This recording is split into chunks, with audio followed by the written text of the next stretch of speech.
बिस्मिल्लाहिर्रहमानिर्रहीम। अस्सलाम वालेकुम। मेरा नाम अब्दुल रहमान है और आज का जो मेरा टॉपिक है वो मोटिवेशनल टॉपिक है।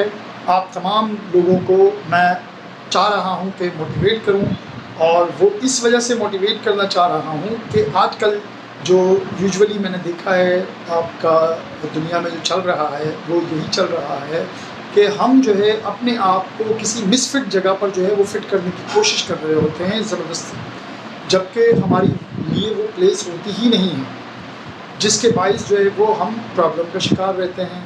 इसकी सेम एग्ज़ाम्पल ऐसी है कि जैसे कि मैं कोई एक ऐसी चीज़ लूँ जो कि बहुत ज़्यादा वैल्यू वाली हो और मैं उसको ले जाकर किसी ऐसी मार्केट में सेल करने की कोशिश करूँ जहाँ उसकी वर्थ कोई जानता ही नहीं। इसको मैं रिलेट करूँगा सम एंटिक्स इक्विपमेंट्स। तो नाज़रीन, कुछ एंटिक चीज़ें ऐसी भी होती हैं जो दिखने में तो इंसान को इतनी ज़्यादा वैल्यूएबल नहीं लग रही होती हैं, लेकिन एक्चुअल में अगर उसको किसी एंटिक शॉप पर ले जाकर उसको दिखाया जाए देन उसकी जो है वो एक्चुअल वैल्यू का जो है वो अंदाज़ा होता है। तो इसकी बहुत सारी एग्जांपल्स हैं। लेट्स सपोज़ कि एक एग्जांपल मैं आपसे अभी शेयर कर लेता हूँ कि एक शख्स होता है, वो अपनी एंटिक कार अपने बेटे को आफ्टर ग्रेजुएशन उसको उसकी की देता है और कहता है जाओ इसकी मार्केट में वर्थ मालूम कर लिया। तो बेटा जाता है एक लेटेस्ट कार वाले शोरूम के ऊपर और जाकर उसकी वैल्यू मालूम करता है। तो वहाँ पर उस कार की जो वैल्यू होती है वो इस तरीके से उसकी वैल्यू लगती है कि जैसे बहुत ही मामूली सी वैल्यू, जो कि मकसद कबाड़ के हिसाब से जो है वो ले रहा था। कह रहा है ये तो बहुत पुरानी सी बेकार सी गाड़ी है, तो लिहाजा मैं इसके इतने जो है लेट सपोज़ 1 लाख रुपीज़ एक फ़र्ज़ी अमाउंट हम रख लेते हैं कि वो उस कार के 1 लाख रुपीज़ दे रहा था कि चूँकि ये बहुत पुरानी फरसुदा कार है, इसको कौन इस्तेमाल करेगा, ये तो बहुत पुरानी कबाड़ सी लग रही है, तो लिहाजा इसके मैं 1 लाख रुपीज़ दूँगा। तो बच्चा वापस आता है अपने फादर के पास और कहता है अबू इसकी जो कीमत लगी है वो 1 लाख रुपीज़ लगी है। अब उसके फादर उससे पूछते हैं कि तुम कहाँ गए थे, किस शॉप पे गए थे। वो कहता है कि मैं कोई लेटेस्ट शोरूम है, बहुत ज़्यादा वीआईपी शोरूम, उधर गया था और जो है उनसे मैंने मालूम किया इसकी कीमत। तो उसके फादर फिर उसको एक और शॉप का एड्रेस देते हैं जो कि एंटीक कार्स वगैरह जो है वो सेल एंड परचेज़ करता है। तो जब वो शख्स बच्चा वहाँ जाता है तो वहाँ जाकर इसकी कार की वैल्यू पूछता है कि बताएं इसकी क्या वैल्यू है, मैं इसको सेल आउट करना चाहता हूँ, आप मुझे इसके क्या पैसे देंगे। तो वो शख्स उस कार को देख के सबसे पहले तो हैरान हो जाता है और वो कहता है ये कार तुम्हारे पास। वो बताता है उसको कि ये कार मेरे फादर ने मुझे दी है और इसको मैं सेल आउट करने के लिए आया हूँ, तो आप मुझे इसकी कीमत बताएं कि आप मुझे ये कितने में आप मुझसे ये परचेज़ करेंगे। तो जो दुकानदार होता है वो उसको कहता है कि भाई इसके मैं तुम्हें 50 लाख रुपए देने के लिए तैयार हूँ। तो वो शख्स हैरान हो जाता है कि कहाँ इसकी 1 लाख रुपए वैल्यू इतने बड़े शोरूम में लगाई और ये जो है इसके पास सारी पुरानी गाड़ियाँ खड़ी हैं और ये जो है मुझे इसके 50 लाख रुपए दे रहा है।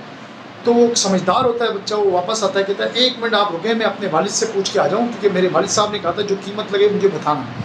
तो वो वापसी जाता है अपने वालिद साहब के पास और उसके वालिद साहब से जब वो मिलता है तो वो उसके वालिद साहब उससे सवाल करते हैं कि बताओ बेटा इसकी क्या कीमत लगी। तो वो अपने वालिद साहब को जवाब देता है कि इसके 50 लाख रुपए जो है मुझे मिल रहे हैं जिस शॉप पे आपने मुझे भेजा था। तो उसके वालिद साहब कहते हैं नहीं बेटा रुको, मैं अभी तुम्हें एक और शॉप का एड्रेस देता हूँ, आप उस पर जाओ और उधर जाके इसकी वैल्यू मालूम करो। अगेन वो बच्चा उस शॉप पर जाता है जो कि उसके वालिद साहब ने उसको बताई होती है और वहाँ जाकर जब उसकी वैल्यू मालूम करता है तो वो हैरान हो जाता है। वो कहता है कि मकसद इतनी वैल्यू इस चीज़ की, बिलीव करें नाजरीन, उस कार की कीमत 10 मिलियंस उस जो है शॉपकीपर ने उसको बताई कि मैं आपसे ये कार 10 मिलियंस में ले लूँगा। वो हैरान हो जाता है कि कहाँ मुझे 5 मिलियन जो है वो दे रहा था और उससे पहले जो है वो 1 लाख रुपीज़ उसने लगाए थे और जो है वो अब जो है ये 10 मिलियन। तो वो परेशान हो जाता है और आता है अपने वालिद साहब के पास और कहता है कि जी अब्बू इसने तो तकरीबन 10 मिलियंस जो है वो इस कार के लगा दिए हैं। उसके वालिद साहब उसको बताते हैं देखो बेटा ये कार मेरी बहुत ज़्यादा पसंदीदा कार है और मैंने इसको बड़े शौक़ से जो है वो अपने पास रखा हुआ है और जस्ट मैंने आपको एक्सपेरिमेंट करने के लिए आपको मैंने ये कार दी थी कि आप जाएं इसको मार्केट में इसकी वर्थ मालूम करें। तो सबसे पहले आप जहाँ गए उसने 1 लाख रुपए इस कार के लगाए, तो उसको इसकी वर्थ का पता नहीं था, इस वजह से उसने इसकी जो है ना वैल्यू जो है वो 1 लाख रुपए लगाए। इसी तरीके से फिर जब आप सेकंड शॉप पे गए तो उसको जो है इसकी कंप्लीट वर्थ का नहीं मालूम था, समहाउ उसको पता था कि ये कितनी वैल्यूएबल है, इसीलिए उसने 50 लाख रुपए लगाए। अब जबकि तुम जिस शॉप पे फाइनली गए और उसने 1 करोड़ रुपया इसका लगा दिया, तो मीन्स कि उसको टोटल इसकी वर्थ का मालूम था। तो सेम लाइक ये रूल जो है वो इंसानों पे अप्लाई होता है। जब आप किसी महफिल में जाते हैं, कहीं उठते बैठते हैं, तो आपको सम टाइम जो है वो वैल्यू नहीं दी जाती। तो मेरी सजेशन आपको ये है कि जिस महफिल में आपको वैल्यू ना दी जाए तो उस महफिल को आप छोड़ दें और उस महफिल में ना बैठें। इसी तरीके से किसी भी किस्म की ऐसी एसोसिएशन आपने इख्तियार की हुई है जहाँ पर आपको डीवैल्यू किया जाए, डीमोरलाइज किया जाए, तो आप उस महफिल में ना बैठें और उस महफिल से जो है निकल जाएं और कोशिश करें उस महफिल का इंतखाब करें, उस एसोसिएशन का इंतखाब करें, उस ऑर्गेनाइजेशन का इंतखाब करें जिस ऑर्गेनाइजेशन में आपको वैल्यू दी जाए और आपकी जो है वर्थ को वो जानें। तो मीन्स राइट प्लेस की आप तलाश करें और राइट प्लेस पर जो है वो अपनी परफॉर्मेंस आप दिखाएं। इसके लिए इसी सिनेरियो में एक और एग्जांपल मैं जो है वो देना चाहूँगा इसी दौरान अपने व्यूवर्स को, कि देखें जिसकी जो कैपेसिटी है और जिसकी जो एक्सपर्टीज़ हैं, अगर आप उससे उसकी कैपेसिटी में रहते हुए और उसकी एक्सपर्टीज़ के मुताबिक अगर आप उससे काम लेंगे तो वो अच्छा परफॉर्म करेगा। और अगर आप उसको गलत तरीके से यूज़ करने की कोशिश करेंगे तो डेफिनेटली आपको रिजल्ट्स ज़ीरो मिलेंगे। मीन्स इसकी एग्जांपल मैं दूंगा, एक जो है कुल्हाड़ी की और एक ब्लेड की। कुल्हाड़ी से जो है चूँकि हम दरख्त काटते हैं और बहुत अच्छा वो दरख्त काट सकता है, तो मकसद अगर हम उस कुल्हाड़ी से जो है वो शेव करना शुरू कर दें तो वो कुल्हाड़ी जो है वो शेव नहीं कर सकेगी और वहाँ रिज़ल्ट कुल्हाड़ी के ज़ीरो होंगे।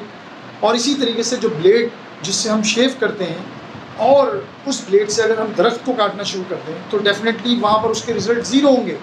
इसके बरअक्स अगर हम कुल्हाड़ी से दरख्त काटें तो वो 100% परफॉर्मेंस अपनी देगा और ब्लेड से अगर शेव करें तो वो वहाँ पर 100% परफॉर्मेंस देगा। तो मीन्स के यू मस्ट नो कि किस बंदे में क्या उसकी जो है वो सलाहियत है, क्या उसकी स्किल्स है, मेजर स्किल्स है, जिसको आप जो है वो राइट प्लेस पे यूज़ करके जो है वो 100% उसके रिज़ल्ट्स ले सकते हैं। तो नाज़रीन, हमें इस चीज़ का जो है वो जानना ज़रूरी है कि हम जो है वो इंसानों में उनकी खूबियाँ तलाश करें और जो खूबियाँ उनके अंदर मौजूद हैं उन्हीं को बरोए कार लाएँ और उसी के अकॉर्डिंगली उनसे जो है वो डील करें, तो हमें 100% रिज़ल्ट मिल सकते हैं। अदरवाइज़ जो है वो अगर हम किसी इंसान को मिस प्लेस पे लगाते हैं और उससे जो है वो अगर हमें रिज़ल्ट नहीं मिल रहे, डिज़ायर रिज़ल्ट नहीं मिल रहे, इसमें जो है मेरी सजेशन ये है कि आप इंसानों का सही इस्तेमाल करें। सो फाइनली गाइस, आप लोगों से रिक्वेस्ट है कि आप लोग मेरे चैनल को लाइक करें और सब्सक्राइब करें और बेल आइकन को क्लिक करना ना भूलें ताकि मैं मज़ीद वीडियोज़ आप लोगों से शेयर करता रहूँ। Thank you.